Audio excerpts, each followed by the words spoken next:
The Arizona sun was a merciless executioner that October morning in 1875, each ray striking the cracked earth like molten bullets.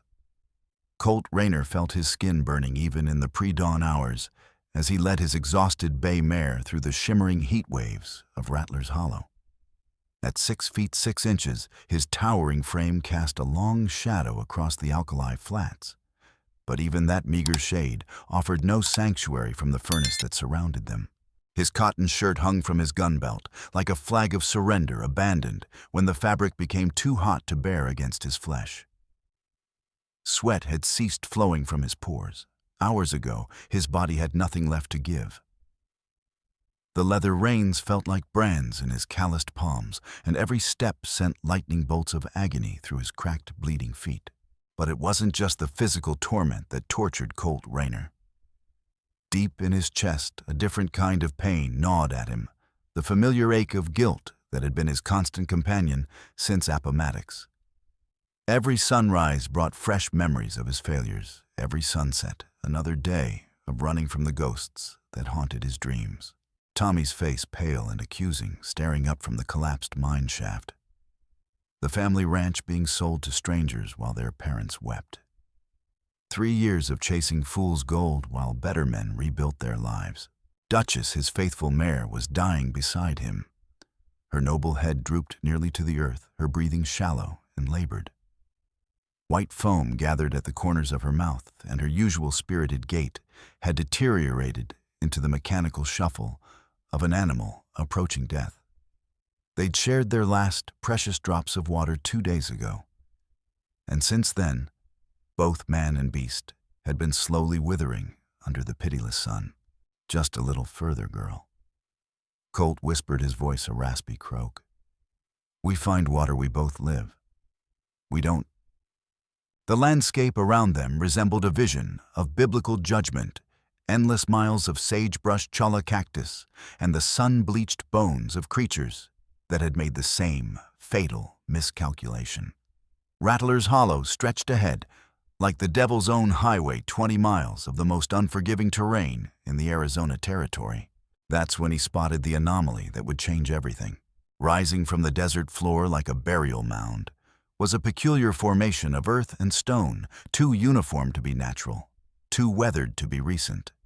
A broken iron hook jutted from one side, the type used to hang lanterns in mine shafts or railroad camps.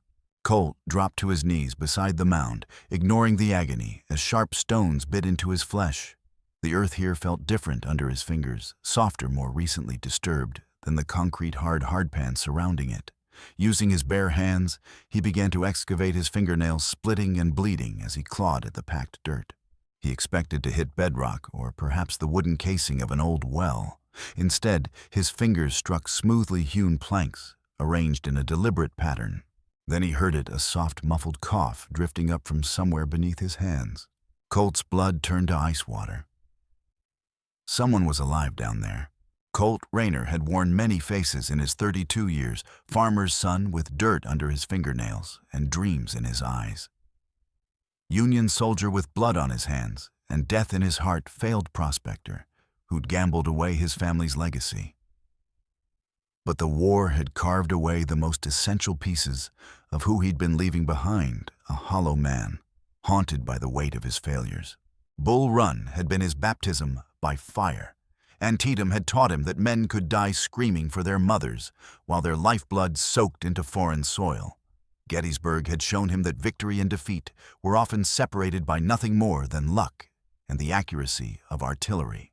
But it was the smaller battles that had truly destroyed his innocence. He'd killed his first man at a nameless creek in Virginia, a boy not much older than himself, wearing butternut gray and clutching a photograph of a girl who would never see him again. Coming home should have been a blessing, but instead it felt like another kind of death. The family farm in Ohio looked smaller than he remembered, diminished by years of neglect. Their parents had aged decades in the span of the war, and their hair gone white and their backs bent from worry and overwork. That's when gold fever infected him like a plague. The newspapers were full of stories about miraculous strikes in Colorado and California, poor men becoming millionaires overnight, fortunes waiting in the ground for anyone brave enough to claim them. Tommy had been hesitant at first. The younger Rayner brother possessed the gentle soul that war hadn't managed to touch, still believing in the basic goodness of humanity despite everything they'd witnessed. But Colt's enthusiasm was infectious. "We'll stake a claim in the Rockies." Colt had set his eyes bright with desperate hope.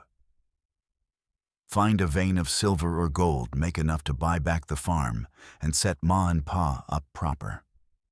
Tommy had smiled and agreed, trusting his older brother's judgment the way he always had. That trust had killed him as surely as any bullet. The mine shaft collapse happened on a Tuesday morning in March 1873. Colt had been topside checking their supplies when he heard the rumble that meant the end of everything. For 3 days and nights, Colt had dug with his bare hands, refusing food and water, ignoring the pleas of other miners who tried to convince him that no one could survive buried under that much debris. When they finally pulled Tommy's crushed body from the rubble, Colt had stared into his brother's lifeless eyes and seen his own future reflected there. Empty, meaningless, consumed by guilt that would never fade. Now, 3 years later, he was heading to Drybone Junction on rumors of free land grants for Union veterans. Government charity for men who'd already given everything. It galled him to accept handouts, but winter was coming whether he had pride or not. Using his hunting knife, Colt carefully scraped away more dirt until the edges of a crude wooden hatch became visible. It had been skillfully camouflaged with rocks and brush to blend seamlessly with the surrounding terrain. With a grunt of effort, he pried the hatch open. The sight that greeted him defied comprehension. 3 pairs of dark eyes stared up at him. From the shadows of what appeared to be an underground chamber, a Chinese man, woman, and young boy all pressed against the far wall like cornered animals. The man, thin and wiry with prematurely gray hair, held a protective arm across his family, while his free hand gripped a crude knife fashioned from a railroad spike. The woman, smaller and more delicate, clutched a boy of perhaps 8 years old, who stood barefoot and silent, his large eyes reflecting a wisdom no child should possess. "Please, mister," the man whispered in heavily accented English, his voice hoarse from fear and disuse. "Please no tell anyone we here. We good people. We no hurt you or nobody." The chamber was barely 6 feet deep and perhaps 8 feet square, carved from the hard earth and reinforced with salvaged railroad ties. The air rising from below was thick and stale, reeking of human waste fear and the particular smell of people who'd been too long without proper washing. Without hesitation, Colt reached for his canteen, the one containing the last precious drops of water he'd been hoarding like liquid diamonds. He passed the canteen down to them, watching as the woman's eyes filled with tears of gratitude, while she tilted it to her son's parched mouth. "What are your names?" Colt asked quietly. "I am Jin," the man replied, studying Colt's face for signs of treachery. "This my wife May, my son Lee. We no trouble for you, mister. You just forget you see us okay." "Safe from what?" Jin's weathered face darkened with an emotion that went beyond simple fear. "Bad men. Railroad bosses and bounty hunters. They put price on my head like I some kind of animal. $500 American money for me, dead or alive. What did you do to earn that kind of attention?" Jin was quiet for a long moment, exchanging rapid words in Chinese with his wife. "I see something I no supposed to see. Something that prove powerful men are murderers and thieves. Now they want kill my whole family to keep secrets safe. How long have you been down there?" 3 weeks, maybe 4. Hard to tell time with no sun, no way to mark days. Lee, he getting sick from bad air. May, she hurt her leg when we first dig this place. But we cannot leave. Too dangerous up there. As Colt's eyes adjusted to the dim light, he could see the full scope of their desperate living conditions. A few tattered blankets served as bedding in one corner. Their supplies consisted of a canvas sack of rice, now nearly empty, and a failing oil lamp. The walls wept moisture, constantly creating an environment that was both stifling and damp. "Your boy needs medical attention," Colt observed. "Too much dust and bad air." May said in broken English, her voice barely a whisper. "He need medicine, need clean air and sunshine. But we know can leave.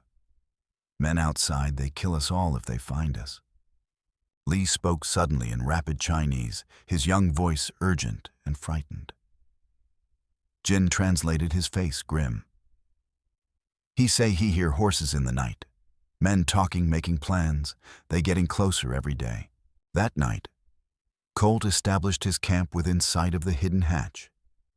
He'd given them the last of his water and what little jerky remained in his saddlebags, promising to find more supplies in the morning. Around midnight, he heard movement near the hatch. Not the careful sounds of someone trying to remain hidden, but the stumbling, desperate movement of someone beyond rational thought. Drawing his pistol, Colt crept closer and found Lee, the young boy, wandering in circles near the entrance. The child was clearly delirious with fever, his small body shivering uncontrollably, despite the layers of clothing his parents had wrapped around him. "Hey there, partner," Colt said softly, approaching the boy with gentle movements. "Let's get you back to your folks before you catch your death out here." When Colt opened the hatch, the smell of sickness and despair rolled out, like a physical blow. Jin's face was haggard with exhaustion and worry, while May was weeping silently as she tried to comfort her dying child. "There's got to be water nearby," Colt said, climbing down into the cramped chamber. "You couldn't survive 3 weeks without it." Jin nodded toward a corner where several clay jugs sat. "Small spring, maybe 100 yards north. Water taste bad, makes stomach hurt, but it keep us alive. We boil when we can, but oil for lamp almost gone. Tell me about these bounty hunters. How many are there?" 4 men, maybe 5. They ride good horses, carry many guns. Ex-soldiers, I think they move like men who know fighting. They work for railroad company, but not regular railroad men. These ones they kill for money." "And the man who wants you dead?" Jin's face hardened with hatred so intense it was almost painful to witness. "Gideon Blackwell. Big man with yellow hair and scar across his face. He tell everyone I steal from company payroll, but that no true. I only see what I see." The story that emerged was a tale of systematic brutality. Jin had been working on a section of track near the Colorado border when he'd witnessed Blackwell murder a fellow Chinese worker named Chen over a $3 debt to the company store. "Chen, good man," Jin said, his voice heavy with grief. "He have wife and 2 daughters in San Francisco. Company store charge too much for rice and beans, but what choice we have?" According to Jin, Chen had fallen behind on his payments during a bout of illness. When he tried to explain his situation to Blackwell, the foreman had accused him of stealing company tools to sell for cash. Chen say no, he never steal nothing. But Blackwell, he no listen. He get very angry, start hitting Chen with pick handle. Other Chinese workers, we try to stop him, but white workers hold us back with guns. May spoke rapidly in Chinese, her voice urgent and frightened. Jin translated, his own voice breaking. She say Chen beg for mercy at the end. Say he have little daughters who need their papa. But Blackwell, he just keep hitting until Chen stop moving. The casual cruelty of it ignited a familiar rage in Colt's chest. He'd seen enough injustice during the war to last several lifetimes, but civilian brutality seemed even worse. "Why didn't you report it to the authorities?" Jin's laugh was bitter. "What authorities? Sheriff in nearest town, he get money from railroad company every month. Territorial marshal, he get paid to look other way when bad things happen to Chinese workers. So the whole system is corrupt. Everything connected. Chinese workers disappear all the time. Some say they go back to China, others say they run away to California. But truth is, many get killed for asking questions or wanting fair pay." Jin moved to a loose board in the chamber floor and withdrew a leather-bound ledger, its pages yellowed with age and moisture. "I take this when we run. Think maybe it helped prove Chen no steal that Blackwell lie about everything. Colt examined the ledger by lamplight. Column after column of names, dates, and dollar amounts stretching back over 3 years. Bribes paid to territorial officials, kickbacks to federal Indian agents, payments to local lawmen for ignoring murdered Chinese workers. Sweet Jesus. Colt breathed. This isn't just about one murder. This is evidence of systematic corruption, maybe even treason. Now you understand why they want us dead. Jin said quietly. Not just because I witnessed killing, but because I have proof of much bigger crimes. Blackwell and his partners, they steal hundreds of thousands of dollars from government contracts. For the next 2 days, Colt divided his time between caring for the family and gathering intelligence. Using Duchess to cover long distances, he located a cleaner water source 5 miles south and began making regular supply runs. Lee's condition improved dramatically once he had access to clean water and proper food. But it was on the morning of the 3rd day that their fragile sanctuary was finally discovered. Colt woke before dawn and immediately sensed that something was wrong. The desert's usual symphony of night sounds was conspicuously absent. Moving carefully through the pre-dawn darkness, he circled the area and found what he'd feared: fresh boot prints in the sandy soil around their hiding place. The tracks told a story of professional surveillance. The intruders had approached from different directions, probably taking turns to observe the site. Racing back to his camp, Colt found additional evidence. His bedroll had been carefully searched and replaced, his saddlebags examined with methodical thoroughness. He was saddling Duchess when the pre-dawn quiet was shattered by the thunder of approaching hoofbeats. "There he is," a voice shouted from the darkness. "The big bastard who's been helping them yellow devils." The first shot came from his left flank, and the muzzle flash bright as lightning. Colt threw himself behind a large boulder as more bullets began peppering the ground around him. 4 riders emerged from a wash like the 4 horsemen of the apocalypse, their faces hidden behind bandanas, but their intent unmistakably lethal. Colt's military training kicked in. He counted muzzle flashes, tracked their positions, waited for the inevitable moment when they'd have to reload. When it came, he vaulted onto Duchess's back and spurred her into a desperate run across the broken terrain. The chase was a nightmare of dust, gunfire, and split-second decisions.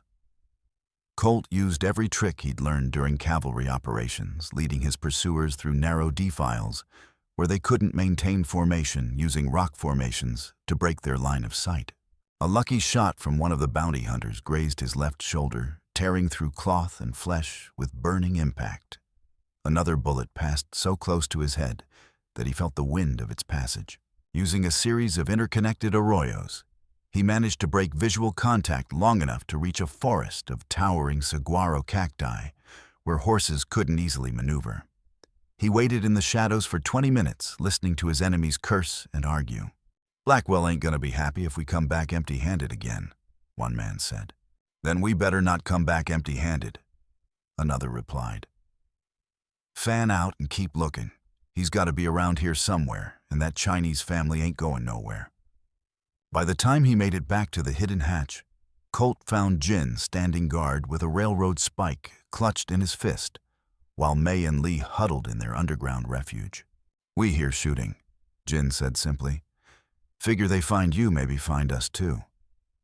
"They found us," Colt confirmed, wincing as he dismounted. "Won't be long before they come back with more men."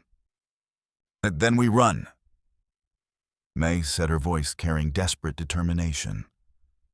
"Where?" Colt asked. "They've got horses and guns. You'd be dead before you made it 5 miles on foot." Lee spoke up for the first time, his young voice clear and determined. "Maybe we fight. Papa taught me about digging tunnels. We could make traps, hide weapons, surprise them when they come." That's when Jin revealed the final piece of the puzzle. "There's something else you need know about Gideon Blackwell. He no just railroad foreman who killed Chen. He the one leading bounty hunters personally. He come here himself to make sure we never tell what we know. He's not just covering up one murder, he's protecting an entire criminal empire. Working frantically through the night, they used Jin's salvaged tools to create multiple escape routes. Narrow tunnels that led to concealed exits in arroyos and washes hundreds of yards from the main chamber. The work was backbreaking in the cramped space, but it provided options that might mean the difference between survival and death. As dawn broke, they heard the sound that chilled their blood, the distinctive sizzle of a lit fuse somewhere above ground. "Open that hole or we'll blast it open." Blackwell's voice boomed across the desert. "I've got enough explosives to collapse this entire hillside." The first explosion came like the end of the world. The chamber shook, dirt rained from the ceiling, and half the entrance collapsed in a thunderous roar. But Jin's engineering expertise had served them well. The main tunnel held, protected by carefully placed support timbers. "Damn Chinese are craftier than I thought," one of the bounty hunters called out. "They've reinforced this thing like a mine shaft." "Then we dig them out the hard way," Blackwell replied. "Spread out and watch for other exits. These yellow bastards are like rats. There's always more than one way out of their holes."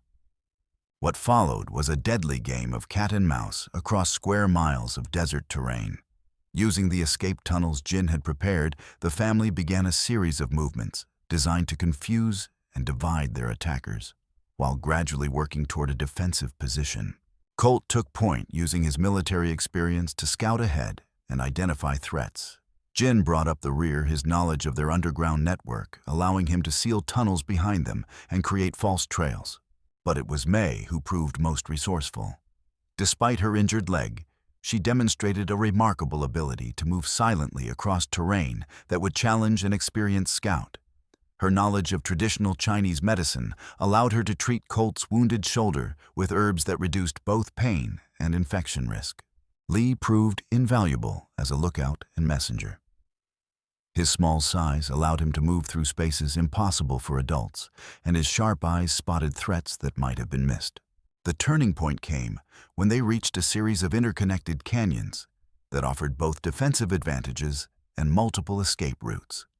Here, Jin's engineering skills came into full play as he began creating traps and obstacles designed to channel their attackers into killing zones.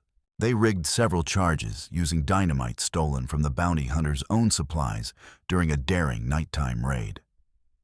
The explosives were positioned to bring down rock slides that would block key passages while leaving their escape routes intact. The psychological warfare proved most effective. Using techniques Colt had learned during the war, they began a campaign of harassment designed to wear down their enemies' morale. Booby traps that wounded rather than killed. False signals that sent the bounty hunters chasing shadows. By the third day, the bounty hunters were showing signs of strain and discord. Their movements became less coordinated, their communications more heated, their decision-making increasingly erratic.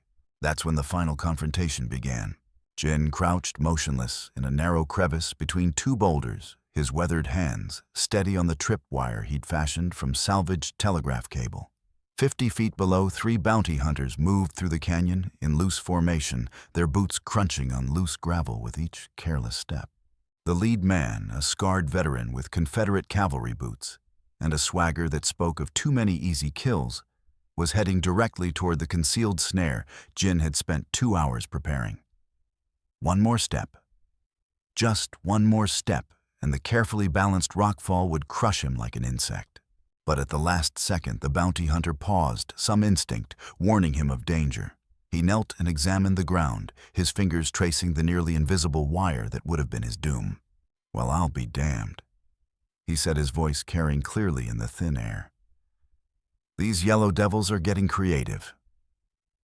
He stood and called to his companions. "Watch your step, boys. We got ourselves some genuine booby traps down here." Jin's heart hammered against his ribs as he watched his carefully planned ambush dissolve into failure. Worse, the bounty hunters were now alert to the possibility of traps, which would make every subsequent snare that much less effective. But that was when Lee proved his worth. The 8-year-old boy had positioned himself in a concealed observation post, 30 feet above the canyon floor, his small frame invisible among the shadows and rock formations. As the lead bounty hunter began to disarm Jin's trap, Lee carefully dislodged a single stone, not large enough to kill or even seriously injure, but perfectly sized to create a distraction.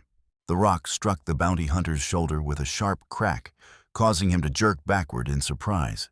His boot caught the tripwire he'd been trying to disarm, and 200 pounds of carefully balanced stone came crashing down like the fist of an angry god.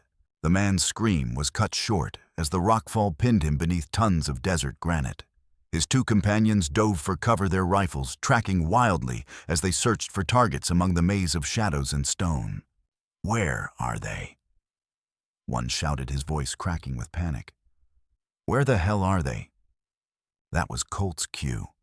Moving with the fluid precision of a man who'd survived 3 years of brutal warfare, he emerged from concealment 50 yards to their left, his Colt .45 already drawn and aimed. His first shot took the nearest bounty hunter in the chest, spinning him around in a spray of blood and dust. His second shot shattered the rifle stock of the remaining man, sending splinters of wood and metal into his face. But even as Colt eliminated these immediate threats, he could hear the thunder of approaching hoofbeats that announced the arrival of Gideon Blackwell and the rest of his murderous crew. "Jin," Colt shouted across the canyon, "get your family to the secondary position. This is about to get a lot worse." The next phase of the battle unfolded with the mechanical precision of a well-rehearsed nightmare. Blackwell's remaining men, 4 professional killers mounted on fresh horses, poured into the canyon like water through a burst dam, and their weapons firing continuously as they sought to overwhelm their enemies through sheer volume of lead. But Colt and Jin had chosen their battlefield carefully.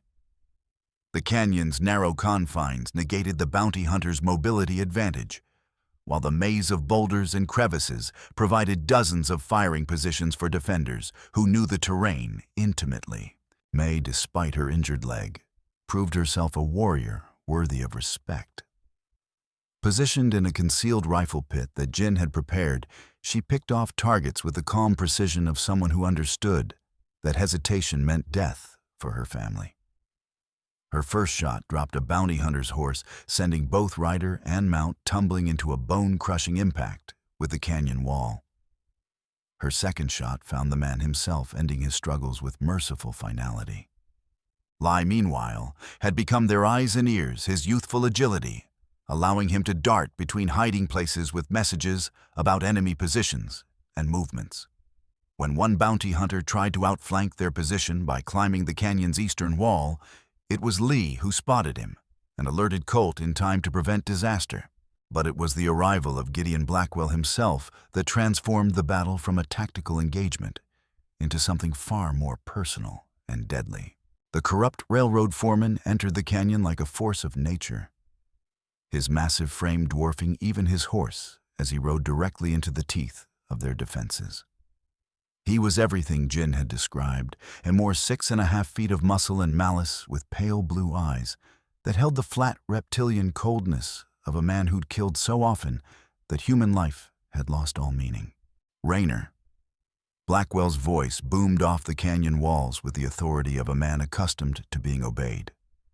"I know you're out there, you interfering son of a bitch. Why don't you save everyone some time and come out so we can settle this like men?" Colt emerged from behind a boulder formation, his .45 held steady despite the pain from his wounded shoulder. "I'm right here, Blackwell, though I use the term men loosely when it comes to describing you."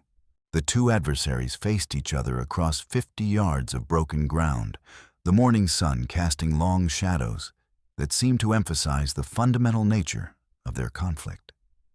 Here was the embodiment of everything Colt had fought against during the war. The belief that might made right, that some people were inherently more valuable than others, that profit justified any level of cruelty or corruption. "You have no idea what you've cost me," Blackwell said, dismounting from his horse with fluid grace despite his size. 3 years of careful planning, hundreds of thousands of dollars in revenue, political connections that took decades to cultivate. All ruined because some damn fool decided to play hero for a bunch of heathens who shouldn't even be in this country. Those heathens are human beings, Colt replied, his voice carrying the quiet intensity of absolute conviction. Something you seem to have forgotten. Blackwell laughed, a sound like grinding millstones. Human beings, they're tools, Raynor. Useful for moving earth and laying track, but ultimately disposable when they outlive their purpose. Just like that brother of yours. The words hit Colt like a physical blow, but it was the casual cruelty in Blackwell's tone rather than the implication that truly stunned him. What did you say, Tommy Raynor? Blackwell continued, his pale eyes gleaming with malicious satisfaction. Sweet, trusting Tommy, who believed his big brother could make them both rich. Did you really think that mine collapse was an accident? Did you honestly believe it was just bad luck that brought down that shaft at the exact moment when your claim was about to pay off? Colt's world tilted on its axis as pieces of a 3-year-old puzzle suddenly snapped into place with horrifying clarity. The surveyors who'd been asking questions about their claim in the weeks before the collapse. The unusually large amount of dynamite that had gone missing from the mining company's stores. The way the other miners had avoided meeting his eyes when they'd pulled Tommy's body from the rubble. "No, you killed him." Colt whispered the words barely audible over the thundering of his own heartbeat. "You murdered my brother for a goddamn mining claim. I eliminated an obstacle." Blackwell corrected his tone as casual as if he were discussing the weather. "Your claim was sitting on top of a silver vein worth more than you could earn in 10 lifetimes. The easiest solution was to arrange an accident and buy the worthless property from your grieving parents for pennies on the dollar. Simple business, really." The rage that exploded through Colt's veins was unlike anything he'd experienced even in the heat of battle. This wasn't the righteous anger of a soldier fighting for his country or the protective fury of a man defending innocence. This was something primal and consuming, a berserker's wrath that threatened to sweep away every vestige of civilized restraint. "You son of a bitch." Colt set his voice steady despite the inferno burning in his chest. "You murdering, thieving son of a bitch." "Careful, soldier boy." Blackwell warned, his hand moving to rest on the grip of his holstered Colt. "You're talking to a man who's killed more people than you've had hot meals. Don't let grief cloud your judgment." But grief wasn't clouding Colt's judgment. It was sharpening it to a razor's edge. For 3 years, he'd carried the weight of guilt over Tommy's death, believing that his own greed and poor decisions had killed the only family member who'd ever truly believed in him. Now, with the truth finally revealed, that crushing burden was transformed into something infinitely more dangerous, a desire for justice that bordered on religious fervor. The gunfight that followed was brief but decisive. Both men were experienced killers who'd survived years of violence through a combination of skill, speed, and sheer ruthlessness. But Blackwell had made a crucial error in revealing his role in Tommy's murder. He'd given his opponent something more powerful than tactical advantage or superior firepower. He'd given him a reason to die rather than lose. Colt's first shot took Blackwell in the left shoulder, spinning the big man around, but failing to drop him. Blackwell's return fire was closer, a .44 slug that passed so near to Colt's head that he felt the wind of its passage and the sting of rock fragments as it struck the boulder behind him. They circled each other like wolves, both men bleeding from minor wounds, both searching for the opening that would end the fight. Blackwell was physically stronger and probably faster on the draw, but Colt had the advantage of desperation and the kind of focused intensity that comes from fighting for something larger than mere survival. The end came when Blackwell made the mistake of trying to reload behind inadequate cover. Colt's second shot caught him in the chest just below the heart, sending him stumbling backward against the canyon wall. His third shot fired as Blackwell tried to raise his weapon, for one final attempt took the corrupt foreman between the eyes and ended his reign of terror forever. But even as Blackwell's body crumpled to the ground, Colt could hear the approach of more riders' reinforcements that the dead man had undoubtedly summoned before entering the canyon. The individual battle was won, but the war was far from over. "Ajin," he called out, his voice echoing off the stone walls. "We need to move. There are more coming." What followed was a fighting retreat through terrain that seemed designed by a malevolent god to test the limits of human endurance. Jin led them through a maze of narrow passages and hidden chambers that he discovered during his weeks of preparation, while Colt provided rearguard against the pursuing bounty hunters. May, despite her injuries, kept pace with a determination born of maternal desperation. Lee, his small frame and advantage in the tight confines of the underground passages, served as their scout and messenger, darting ahead to check for obstacles or threats. The final confrontation came at a natural amphitheater deep in the heart of the canyon system, where an underground stream had carved out a circular chamber large enough to accommodate a dozen men. Here, with their backs to the water and nowhere left to run, they made their stand. The last 3 bounty hunters entered the chamber with the confidence of men who believed they'd cornered helpless prey. They found instead a family and their protector, who'd been pushed beyond the breaking point, who'd learned that sometimes the only choice left was to fight or die. The battle was savage and brief. Jin, armed with a rifle taken from one of the dead bounty hunters, proved that his years of hard labor had given him both strength and accuracy. May, her maternal instincts fully aroused, fought with the ferocity of a she-wolf protecting her cub. But it was Lee who provided the decisive moment. As the last bounty hunter prepared to gun down his wounded father, the 8-year-old boy emerged from concealment behind a rock formation and drove a sharpened stake into the man's back, with all the force his small body could muster. When the gun smoke finally cleared and the echoes of the last shot died away, they found themselves alone in the chamber, with the bodies of their enemies scattered around them like broken dolls. The journey to Drybone Junction took 4 days of careful travel through terrain that seemed determined to test their resolve at every turn.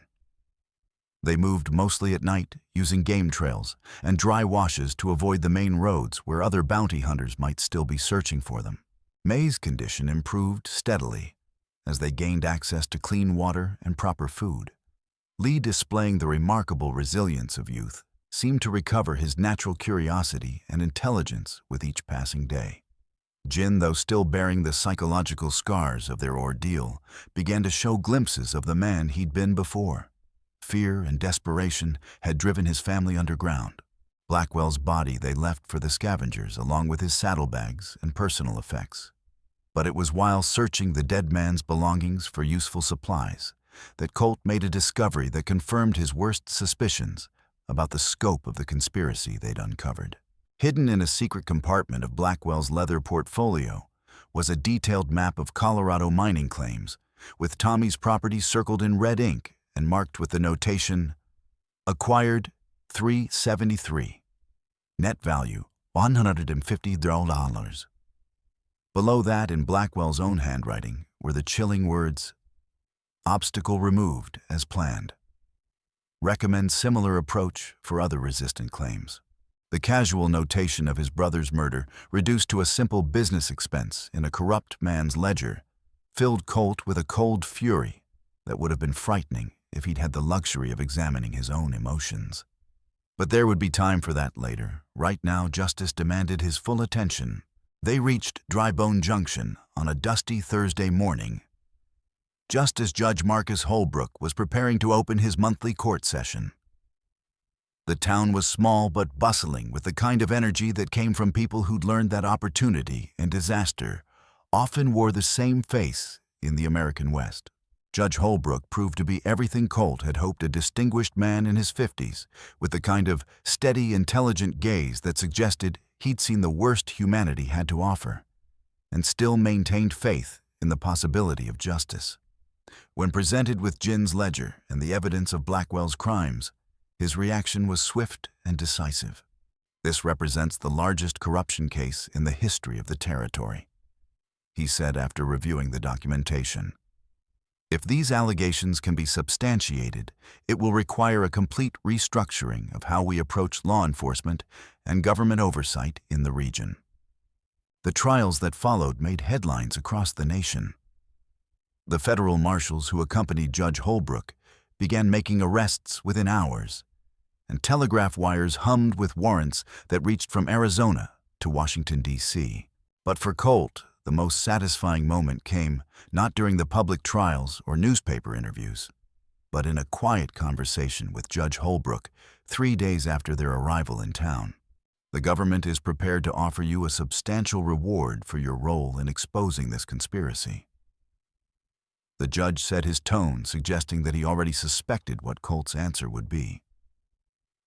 Enough money to set you up for life, if that's what you want. I appreciate the offer, Your Honor. Colt replied, but I've seen what the pursuit of money can do to a man's soul. I'll pass. Then what will you do? Where will you go? Colt considered the question for a long moment, his eyes focused on something far beyond the judge's office windows. I reckon I'll keep moving. There's a lot of country out there and probably more folks who could use a helping hand. The family found temporary shelter in a boarding house on the edge of town, where Jin quickly established himself as a valuable translator and cultural liaison for the ongoing federal investigation. May began helping other Chinese families navigate the complexities of American law and medicine, while Lee threw himself into learning English with the determination of a child who understood that education was his ticket to a better future.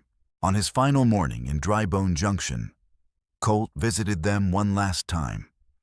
He found Lee playing in the small garden behind the boarding house, carefully tending a patch of vegetables that May had planted using seeds brought from their homeland.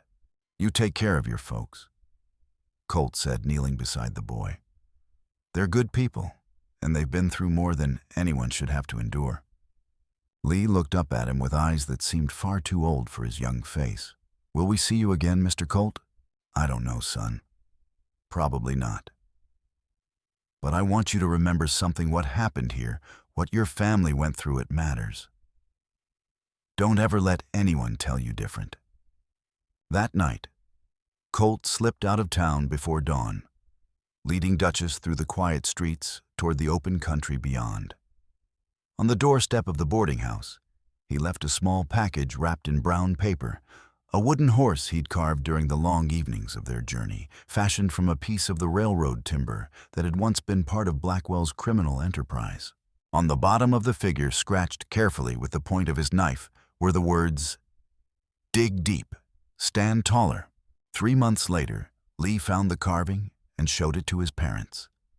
Jin recognized it immediately as the work of the man who'd saved their lives, and he placed it on the mantelpiece of their new home as a reminder of the truth that sometimes salvation comes not from above, but from the willingness of one human being to help another when help is desperately needed. The wooden horse became a symbol within their family, and eventually within the broader Chinese community that began to flourish in Drybone Junction. It represented the possibility that in a land often hostile to strangers, there were still people willing to stand up for what was right, regardless of the personal cost. As for Colt Rayner, he vanished into the vast expanse of the American West as suddenly as he'd appeared in their lives.